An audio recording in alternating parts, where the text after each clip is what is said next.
What is going on, everyone? Welcome into HQ Spotlight. We have a full crew on the desk here. What a treat. Jonathan Jones, Leger Douzable, Haley Sutton. I'm Jacqueline D'Agostino. We're also on the same wavelength because we also coordinated our outfits. Guys, we did not do this on without purpose. even talking about it. Actually, we were on the group chat. I guess you were left off. Okay. I was on the group chat. I love having JJ in studio. We've been on air for less than 30 seconds. Exactly. It doesn't take long. Owners meetings, gentlemen, right up the road. Kind of, we know how South Florida traffic works. It's probably like 3 hours away, actually, up in West Palm. But that is why we have a full squad here. It's great to have you guys. So JJ already got one shot in at me. That's Let's right. take it 2 in a row. We're talking about the Dallas Cowboys, of course, to get the show started. Listen, it wouldn't be an offseason without a punchy Jerry Jonesism, if you will. We've heard a lot of them to this point. The latest conversation, though, stemming around his star in Micah Parsons. I want to talk about this, but I want you guys to listen to what Jerry Jones has to say. This, of course, in all regards to the extension with Micah Parsons and his contract. He doesn't even know his agent, apparently. Take a listen. The agent is not a factor here, or something to worry about. And I don't know his name. And so my point is that I'm not trying to demean him in any way, but this isn't about an agent. The agent doesn't have one thing to do with what we're doing when we get on a football field against a team. Micah does. To the degree I'm involved, I do. I love the collective LOL from us as a group as we heard him disrespect one of the most well-known agents in the game. Micah Parsons, of course, represented by the David Mulgeta, which, by the way, I will say his teammate Malik Hooker is also represented by David. So, Jerry, be for real here. You know who David is. Of course, Micah set the internet on fire with this tweet. This was actually a quote tweet in relation to another reporter talking about Jerry not knowing who David Mulgeta is.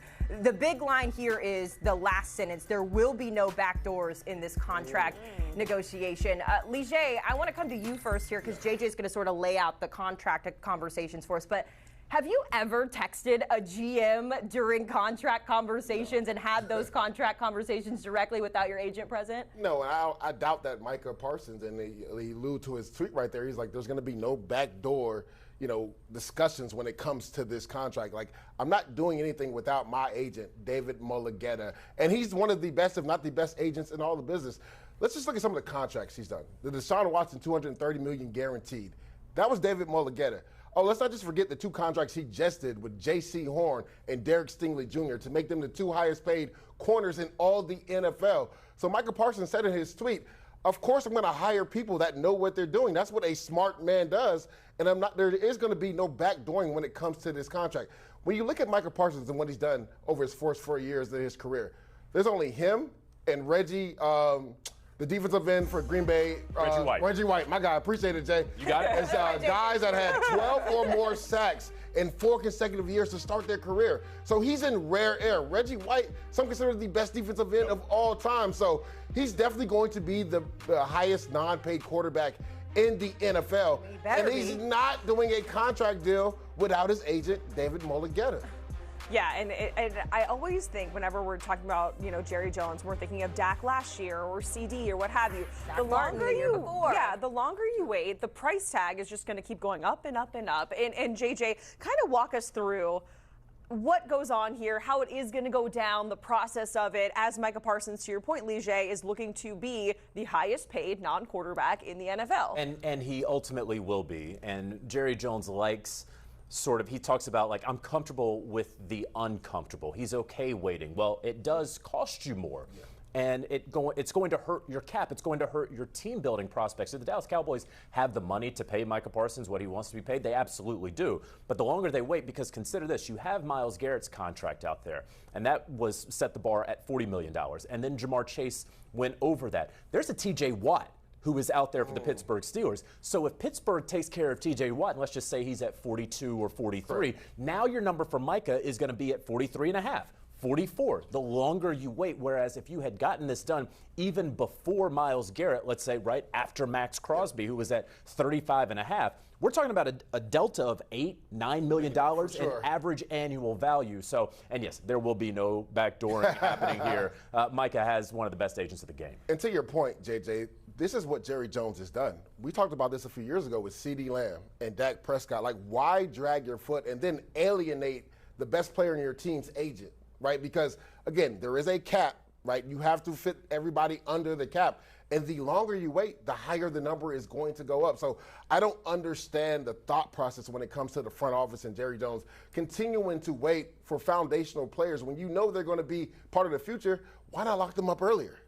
This reminds me, and this is actually, JJ, where you and I met, was at Dallas Cowboys training camp a few years ago when Zach Martin was doing the holdout, right? And we waited so long to get the best offensive lineman in that room signed. And then what happened that year? He was injured for most of the year because he missed all of training camp, and then ultimately he retired. Zach, we will miss you. So there's a lot going on here with the Cowboys. I'm glad we got it out of the way early. Yeah, if there's two constants, and when it comes to the NFL, we're always talking about something Jerry Jones is saying. And at least recently, we are always talking about Aaron Rodgers and where he is going to go. And I don't want to mess up this quote because it seems like a nothing burger, just like a word salad. The Steelers will not wait forever, but a little while longer for Aaron Rodgers, whatever that means, right? JJ, when could we actually see movement? I know we keep talking about it from different angles, right? Like, how long can they actually wait? Right. What comes to mind when you're thinking about that, too? Like, how long can the Steelers afford to wait here for Aaron Rodgers? I don't think that they legitimately think that Aaron Rodgers is actually going to retire. And so for as long as there are no quarterback injuries out there, this is very clearly his best and frankly only option to be QB1 anywhere. It's the Pittsburgh Steelers. And if you want to believe in like an Occam's razor, the simplest and easy answer is the answer. He wants to continue playing. He wants to get into the playoffs. Here's a playoff team that needs a quarterback like Aaron Rodgers to throw the football to DK Metcalf and George Pickens. So it just makes sense. And so things that make sense will happen, will take place.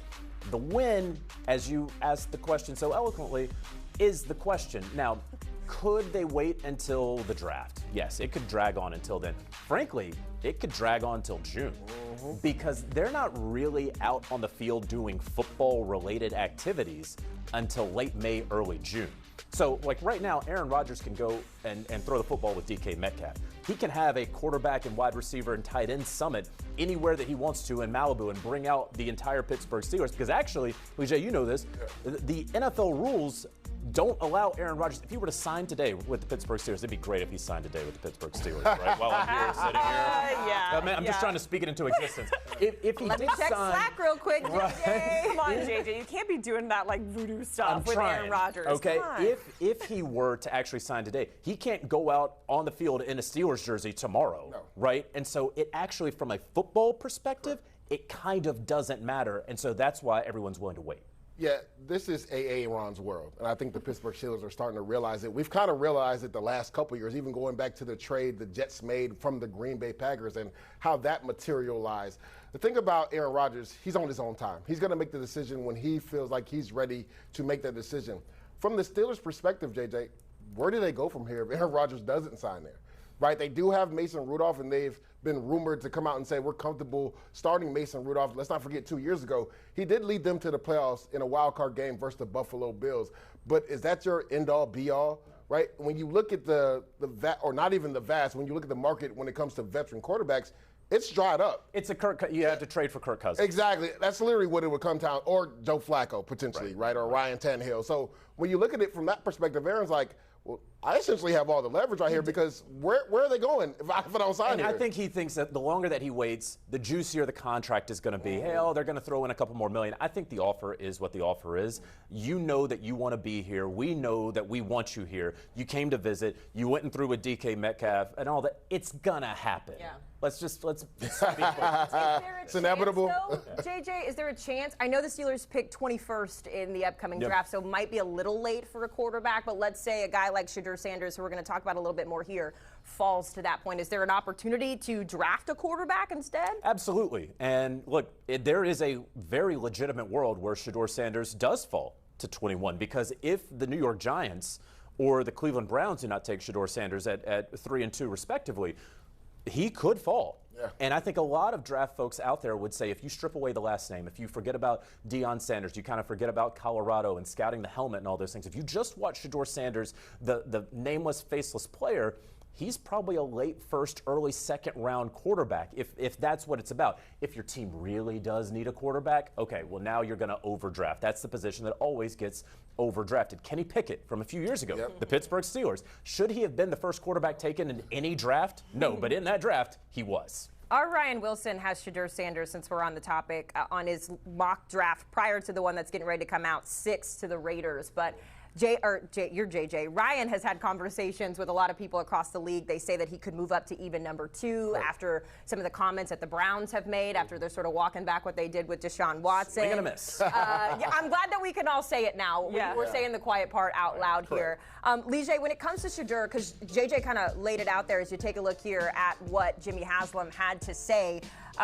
But in terms of Shedeur Sanders, JJ kind of laid it out. You leave the last name away, and you have this guy who could be a really good quarterback in the NFL. What do you like about the fit with him if it is the Browns? To me, when you talk about scheme fit, there's no better place than the Cleveland Browns and Kevin Stefanski for what Shedeur Sanders does. This was the most accurate quarterback in all of college football. He completed 74% of his passes. When you're looking for a guy to process and get the ball out of his hands, that's what Shedeur Sanders does. And when you look at Kevin Stefanski, and hopefully he's taking over play calling again, he likes to run the football, heavy play action pass, attack down the seams and in-breaking routes. That's where Shedeur Sanders lives, right there, in-breaking route, touchdown. He is the most accurate. Travis Hunter. That's true, but I mean, in-breaking route, that's exactly what Kevin Stefanski wants to do. So I've stated this for a while. I don't think people have talked about this enough, JJ. Kevin Stefanski, that's 2-time head coach of the year, Kevin Stefanski, has not been able to pick his quarterback of the future yet. And most coaches want to be able to drive their future franchise quarterback. When he got there, Baker Mayfield was already there. They traded for Deshaun Watson. He has not been able to put his pulse on a young quarterback yet.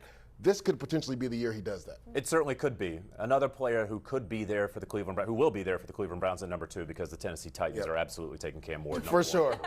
Okay. Travis Hunter. And you talk about probably the cleanest character, the cleanest medicals, the guy who can do it all. Figure out which way, what side of the ball you're going to play him on. And one of the things that NFL coaches love, they have egos, and they do believe that if they have a guy who is a talent, well, I can get the best out of him. And so you give them this like shiny toy in a Travis Hunter, we'll figure out who's throwing him the football or from whom he is intercepting the football. I was going to say that's the beauty of Travis Hunter, right? You can draft him and then make your decision down the road whether you want him on defense, offense, whatever. He's kind of a unicorn that plays a zillion snaps. Leger, JJ, we certainly appreciate it. I like that, Leger, JJ. Yeah,